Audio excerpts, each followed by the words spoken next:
आप सभी को प्रणाम। आइए जानते हैं इस वीडियो के माध्यम से क्या है श्राद्ध तर्पण, क्यों करें, क्या है इसका लाभ, क्या है इसके उद्देश्य, क्या एक बार वाराणसी, प्रयाग, बोध गया आदि अन्य तीर्थों पर पिंडदान के बाद तर्पण करना चाहिए या नहीं। ऐसे ही अन्य प्रश्नों के उत्तर के साथ जानते हैं प्रत्येक व्यक्ति को श्राद्ध तर्पण क्यों करना चाहिए। जानने के लिए वीडियो के अंत तक अवश्य बने रहें। भारतीय संस्कृति के अनुसार मृत्यु के साथ जीवन समाप्त नहीं होता। अनंत काल तक जन्म और मृत्यु चलता रहता है। अगला जन्म पिछले की अपेक्षा अधिक सुसंस्कारवान बने, इसके लिए जो कर्मकांड किए जाते हैं उसका लाभ क्रियाकर्म करने वालों की श्रद्धा के माध्यम से ही मिलता है। इसलिए मृत्यु के संस्कार को श्राद्ध कर्म भी कहा जाता है।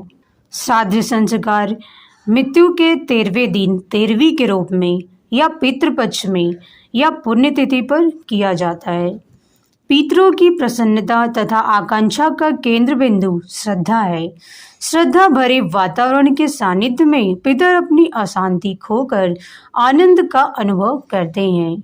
श्रद्धा ही इनकी भूख है, इसी से उन्हें तृप्ति होती है। तर्पण के 6 भाग होते हैं: देव तर्पण, ऋषि तर्पण, दिव्य मानव तर्पण, दिव्य पितृ तर्पण, यम तर्पण, मनुष्य पितृ तर्पण। आइए जानते हैं देव तर्पण। सूर्य, चंद्रमा, वायु, जल, अग्नि और सभी देवताओं से ही बुद्धि, शक्ति, प्रतिभा, करुणा, दया, प्रसन्नता, पवित्रता, सद्बुद्धि जैसे दैवी गुण हमें प्राप्त होते हैं। इनके प्रति कृतज्ञता व्यक्त करने के लिए देव तर्पण किया जाता है। देवताओं के कारण पृथ्वी से फल, फूल, सब्जियां, अन्न खाने के लिए उपलब्ध होते हैं। पीने के लिए जल, श्वास लेने के लिए वायु, भोजन पकाने के लिए अग्नि, सूर्य से प्रकाश, चंद्रमा से शीतलता आदि सभी दैवी शक्तियों में जीवन संभव है।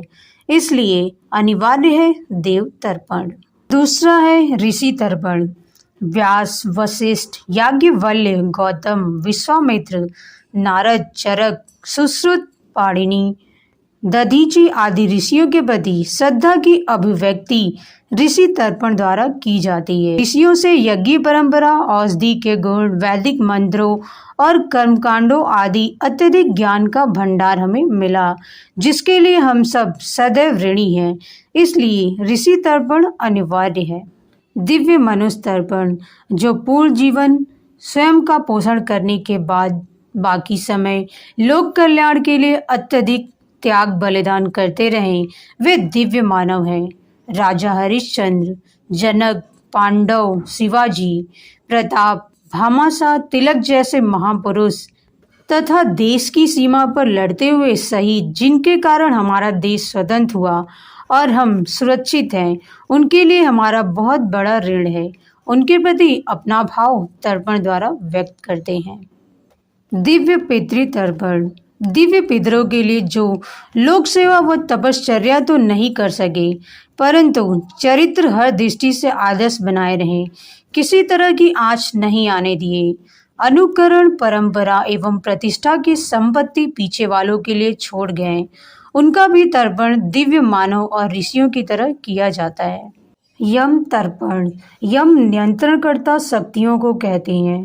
मृत्यु को याद रखें, मरने के समय पश्चाताप न करना पड़े।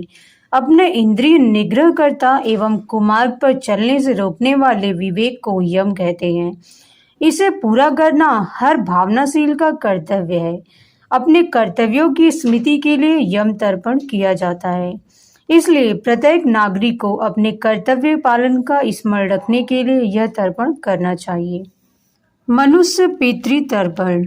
पिता, बाबा, परदादा, माता, दादी, परदादी, नाना, परनाना, नानी आदि 3 वंशावलियों के लिए तर्पण किया जाता है। पितर को श्रद्धा अर्पण करते हैं तो वे हमें शक्ति देते हैं। इसी के साथ गर्भपात से, अग्नि के जलने से, दुर्घटना आदि से मृत्यु को प्राप्त सभी आत्माओं की तृप्ति के लिए तर्पण किया जाता है। इसलिए प्रत्येक व्यक्ति को पितृपक्ष के 15 से 16 दिन में कम से कम एक दिन श्राद्ध तर्पण अवश्य करना चाहिए, क्योंकि हमारे ऊपर अपने परिवार के 3 पीढ़ी ही नहीं, देवता, महापुरुष, दिव्य मानव, ऋषि, यम आदि ऋण हमेशा बना रहता है। ऋण चुकाने के लिए मात्र श्रद्धा भाव से तर्पण की मांग वो करते हैं, जिसके बदले आशीर्वाद देते हैं, जिससे आपका जीवन विकास की ओर आगे बढ़ता है। श्राद्ध तर्पण करने के बाद दान की परंपरा है। श्राद्ध धन को परमार्थ के कार्यों में लगाना चाहिए, जिससे जनमानस में सद्ज्ञान का प्रकाश उत्पन्न हो। यही सच्चा श्राद्ध है। कन्या भोजन, दीन, अपाहिज, अनाथों आदि जरूरतमंद को ही दान करें। समाज के बहुत लोग कहते हैं, एक बार गया, वाराणसी, प्रयाग आदि तीर्थों पर पिंडदान और श्राद्ध के बाद तर्पण नहीं करना चाहिए। यह पूर्णतः गलत धारणा है। अपने पूर्वजों के कारण आप हैं देव, दिव्य मानव, ऋषि आदि सभी ऋणों से मुक्ति के लिए, उनके आशीर्वाद के लिए श्राद्ध तर्पण प्रत्येक व्यक्ति को करना चाहिए। श्राद्ध तर्पण विवाहित व अविवाहित भाई बहन सभी लोग कर सकते हैं। वीडियो में अंत तक बने रहने के लिए आपका बहुत बहुत धन्यवाद। अगर आप इस चैनल पर नए हैं तो वीडियो को लाइक, शेयर और सब्सक्राइब करना न भूलें। धन्यवाद।